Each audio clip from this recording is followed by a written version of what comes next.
Hello my soul family, कैसे हो आप सब। मेरी सभी सोल फैमिली को जय श्री राम, जय नीम करोली बाबा। आज मैं अपनी सोल फैमिली को बताऊंगी ट्विन फ्लेम जर्नी का कॉन्सेप्ट क्या है। ट्विन फ्लेम जर्नी का कॉन्सेप्ट थोड़ा स्पिरिचुअल और थोड़ा साइकोलॉजिकल है, लेकिन इसे लोग जरूरत से ज्यादा रोमांटिक बना देते हैं। ये रोमांस की जर्नी नहीं है।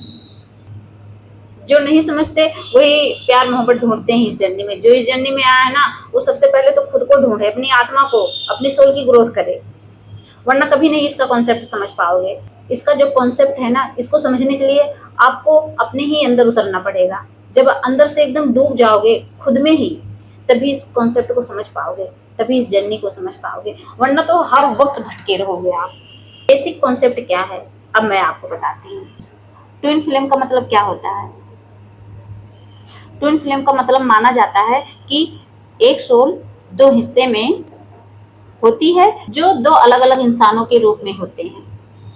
मतलब वो जो आत्मा होती है जब अलग हो जाती है तो अलग अलग इंसान बन जाते हैं, और जब ये दोनों आत्माएं एक दूसरे से मिलती हैं तो बहुत ही स्ट्रॉन्ग मैग्नेटिक कनेक्शन फील होता है।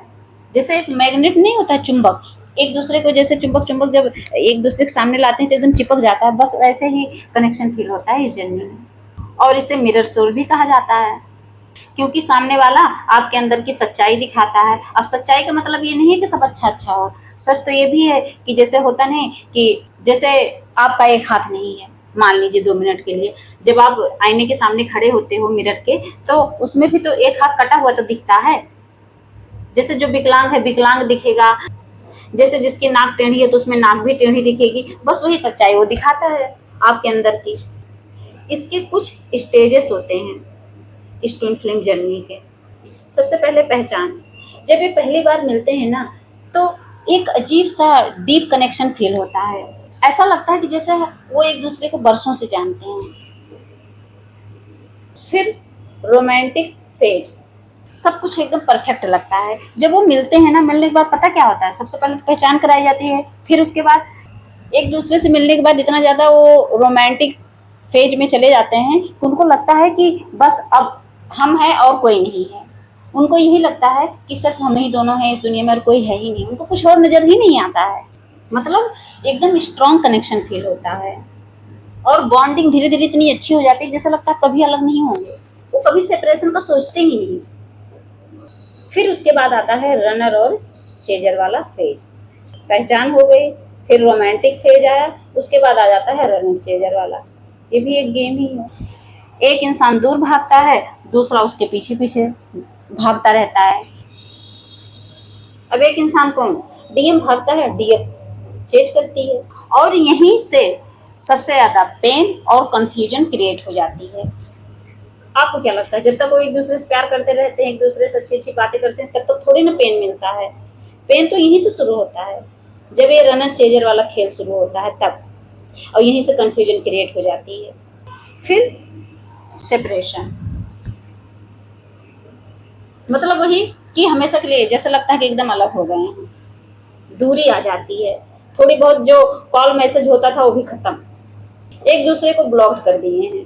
अब ज्यादातर डीएम ही ब्लॉक करता है डिवाइन फेमिनिन को। देखिए, जब सेपरेशन होता है तो दोनों एक दूसरे से अलग तो हो जाते हैं, लेकिन कहीं ना कहीं दोनों इंटरनली एक दूसरे को भूल ही नहीं पाते हैं। अंदर से भूला ही नहीं जाता वो पर्सन। अब जो डिवाइन फेमिनिन होंगी वो खुद ही जान रही होंगी, खुद ही समझ रही होंगी। भुला पा रही हैं आप, नहीं भूल पा रहे हो आप, क्योंकि ये जो जर्नी है सच में, जैसे डिवाइन फेमिनिन और मैस्कुलिन, मतलब वही शिव शक्ति, जब वो एनर्जी है तो सच में कहीं ना कहीं जाने अनजाने आप लोग कितना भी लड़ाई कर लो, कितने भी झगड़े कर लो, लेकिन आप दोनों की आत्मा एक दूसरे को, जैसे चुंबक नहीं होता एक दूसरे के पास आने की सोचती है, बस वही हाल होता है इस जर्नी में। वो जो मैग्नेटिक एनर्जेटिक जो कनेक्शन होता है ना, वो टूटने वाला कनेक्शन नहीं होता है, वो आशीर्वाद होता है डिवाइन का। यहीं से असली काम शुरू हो जाता है जो ट्विन फ्लेम जर्नी में है। जब उनका सेपरेशन हो जाता है उसके बाद ही तो असली खेल शुरू होता है। असली खेल क्या है, आपकी ग्रोथ की जाती है, आपकी हीलिंग शुरू हो जाती है यहीं से। तो लोग जब टूटते हैं, एकदम बिखरते हैं, तब क्या होता है, अपनी अपनी ग्रोथ में लग जाते हैं। जो डिवाइन फेमिनिन है तभी तो अपनी हीलिंग करती हैं, धीरे धीरे वो चीज़ों से डिटैच होने लगती हैं। फिर डिवाइन फेमिनिन जो है अपनी insecurity, fears, past trauma, ego, इन सब पर काम करती हैं, इनको हील करती हैं और अपनी ग्रोथ करती हैं, तो अपनी ग्रोथ में लग जाती हैं। धीरे धीरे वो सेल्फ रिस्पेक्ट करना सीख जाती हैं, सेल्फ लव करना सीख जाती हैं। ये सब तो हीलिंग है। वो अंदर से एकदम मजबूत हो जाती हैं। फिर आता है यूनियन, उसी को बोलते हैं परमानेंट यूनियन। जब दोनों इमोशनली मिच्योर हो जाते हैं, अवेकन हो जाते हैं, तब हेल्दी कनेक्शन पॉसिबल होता है। तभी वो दोनों मिल पाते हैं, उससे पहले नहीं मिल पाते, और तभी परमानेंट यूनियन हो पाता है।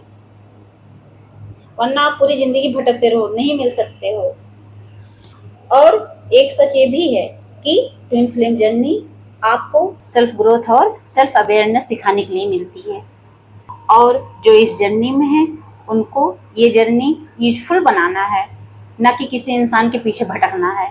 ये जर्नी आपको मिली है तो किसी इंसान के पीछे भटकने के लिए नहीं मिली है, अपनी ग्रोथ करने के लिए मिली है, इसको यूजफुल बनाने के लिए मिली है। तो मेरी soul family twin flame journey का कॉन्सेप्ट अच्छे से समझ गई होंगी।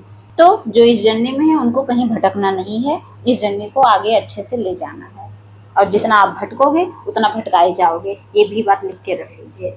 जय श्री राम, जय नीम करोली बाबा।